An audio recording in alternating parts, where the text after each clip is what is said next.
प्रिय दर्शकों नमस्कार। ज्योतिष धारा यूट्यूब चैनल में आपका स्वागत है। राजयोगों की इस सीरीज में आज हम बात करेंगे कुंडली में बनने वाले विदेश यात्रा योग के बारे में। आपकी कुंडली में विदेश यात्रा के योग कैसे बनते हैं इसे आप स्वयं जान सकते हैं अपनी कुंडली देख करके कि आपकी कुंडली में विदेश यात्रा योग है या नहीं है।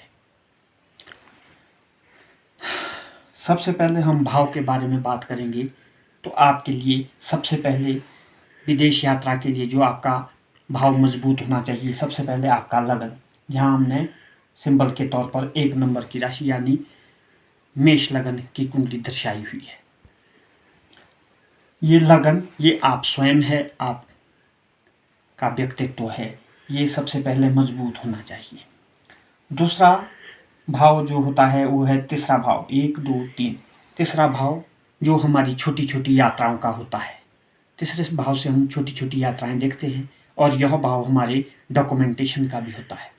आपके पास फॉरेन जाने के लिए, वीज़ा के लिए डॉक्यूमेंट्स होने आवश्यक है, तो इसीलिए तीसरा भाव इसमें जरूर देखा जाता है। उसके बाद जो महत्वपूर्ण भाव होता है वो होता है चौथा भाव। चौथा भाव हमारा घर का है, हमारे निवास स्थान का है, हमारी मातृभूमि का है। इसलिए हम विदेश यात्रा में चौथे भाव को भी निश्चित तौर पर देखते हैं। उसके बाद सातवां भाव। सातवां भाव भी यात्राओं के लिए देखा जाता है। खास करके जो लोग व्यापार करते हैं, इंपोर्ट एक्सपोर्ट का बिजनेस करते हैं, उनकी कुंडली में सातवां भाव मजबूत होना चाहिए और सातवें भाव का मालिक मजबूत होना चाहिए, तो कुंडली में विदेश यात्रा के योग बनते हैं। उसके बाद आठवां भाव। आठवां भाव हमारे परमानेंट विदेश में सेटलमेंट का होता है और समुद्र पार की यात्राओं का होता है, तो इसलिए आठवां भाव भी इसमें देखा जाता है। उसके बाद नौवां भाव जो दूर की यात्राओं का होता है, हमारे धर्म, भाग्य और धार्मिक यात्राओं का होता है।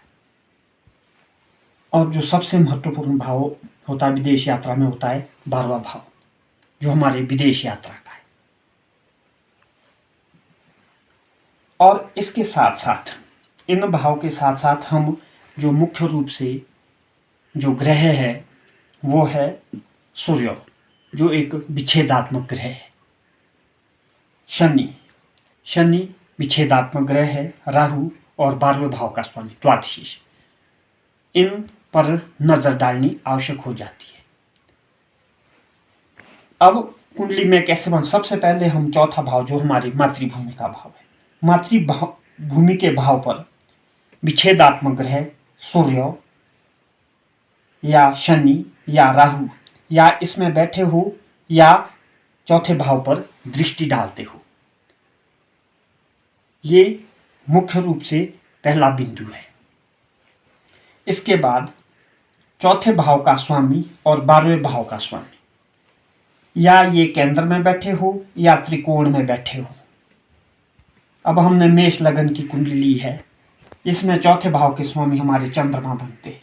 ये चंद्रमा या यहाँ पर बृहस्पति,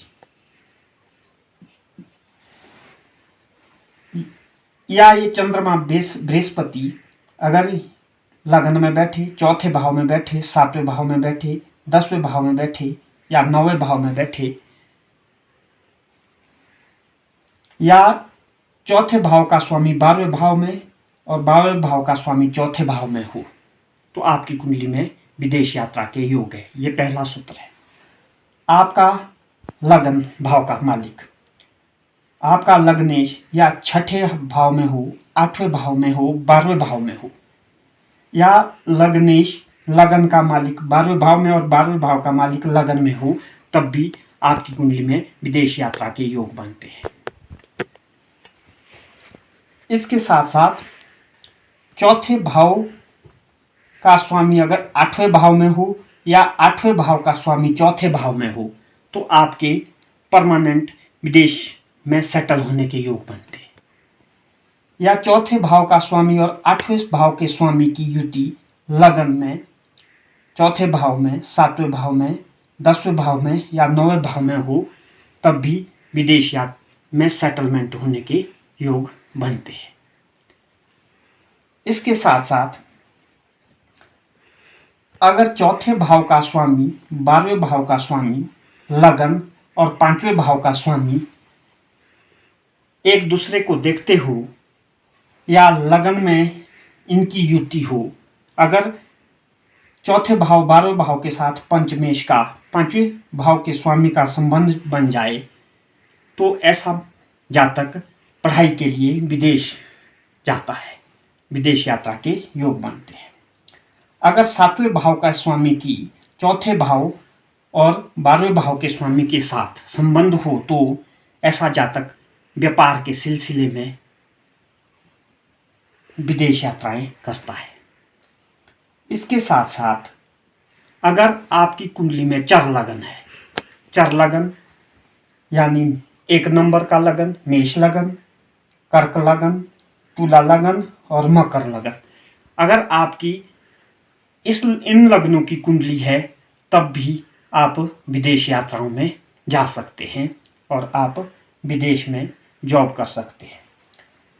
चौथे भाव 12वें भाव के साथ 10वें भाव का संबंध बन जाए तो आपकी जॉब विदेश में लग सकती है। तो दर्शकों, ये थे कुछ मुख्य सूत्र जो विदेश यात्रा में सहायक होते हैं। इसी के साथ ही आज के कार्यक्रम को विराम देते हैं। नमस्कार।